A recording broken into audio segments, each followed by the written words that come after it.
Vous écoutez le Film Prono, une émission de Scorecast. Salut à toutes et à tous et bienvenue dans le Film Prono, l'émission qui vous accompagne tout au long de l'Euro avec Scorecast. Tremblement de terre sur l'Europe. À Bucarest, hier soir, la France a été éliminée par les Suisses au terme d'un match complètement fou. 3-3, tir au but, Kylian Mbappé qui rate le 5e tir décisif. Mais d'abord, on commence par un autre match presque encore plus fou, Croatie-Espagne à 18h. Les Espagnols qui étaient dans une mauvaise passe en étant menés 1-0 après un but contre son camp de Pedri et un vrai but gag, ont bien remonté la pente avec Sarabia, Azpilicueta et Torres avant de se faire reprendre en toute fin de match 3-3 grâce à des buts de Orsic et Pasalic pour que la rencontre se termine à 5-3 en faveur des Espagnols. Morata et Oyarzabal ont enfoncé le clou en prolongation.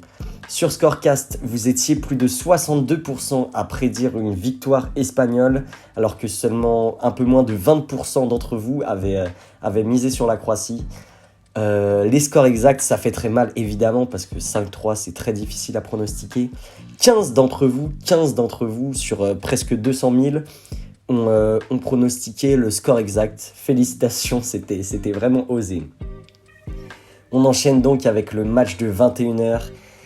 Et les Bleus qui ont été éliminés à la surprise générale par la Nati. Les Bleus qui étaient menés 1-0 avec un but de Seferovic, qui se sont bien repris en seconde période grâce à un penalty arrêté du Golioris, un doublé de Karim Benzema et un bijou, que dis-je, un golasso de Paul Pogba, avant que dans les 10 dernières minutes, Seferovic marque un deuxième but et Gavranovic ne vienne à la 90e égaliser. Ça a fait très mal aux Français et la France qui s'incline au tir au but après avec un pénalty raté de Kylian Mbappé.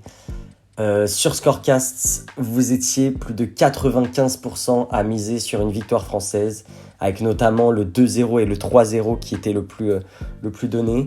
Seulement 2,21% d'entre vous avaient un succès suisse et 2,65% ont tenu le match nul. C'est quasiment 0% qui ont eu le score exact. 6 personnes, seulement 6 personnes sur 202 000 votants. Je ne sais pas si vous vous rendez compte, mais c'est absolument... C'est minuscule, 6 personnes. Faudrait trouver ces 6 personnes, leur demander peut-être les numéros du loto. Mais pour l'instant, nous, Français, n'avons que les yeux pour pleurer. Mais félicitations à eux.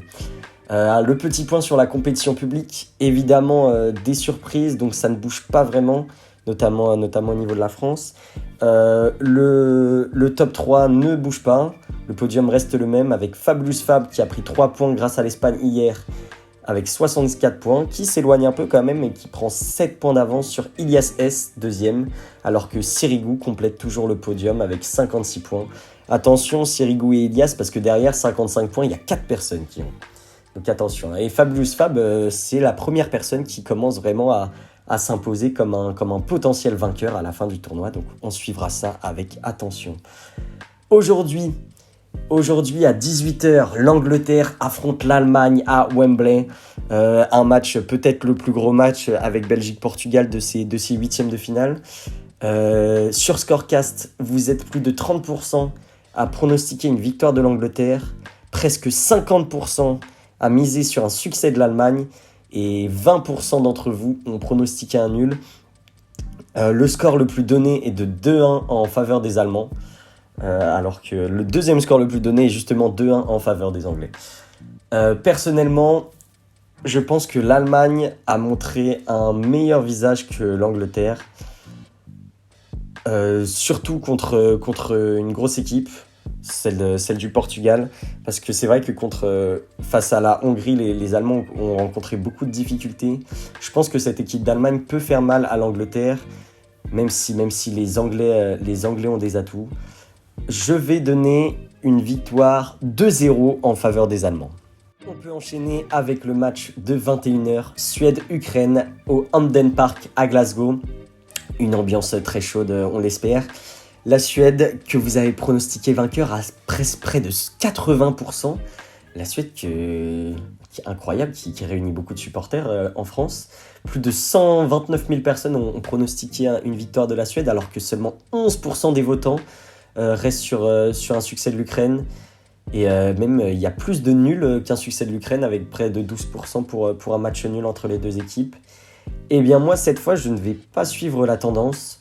Même si je pense que la Suède est certainement meilleure sur le papier et dans le jeu, je vois bien une surprise ce soir. Je vois bien une surprise avec les Ukrainiens d'Andrei Shevchenko qui crée le hold-up, qui crée la surprise.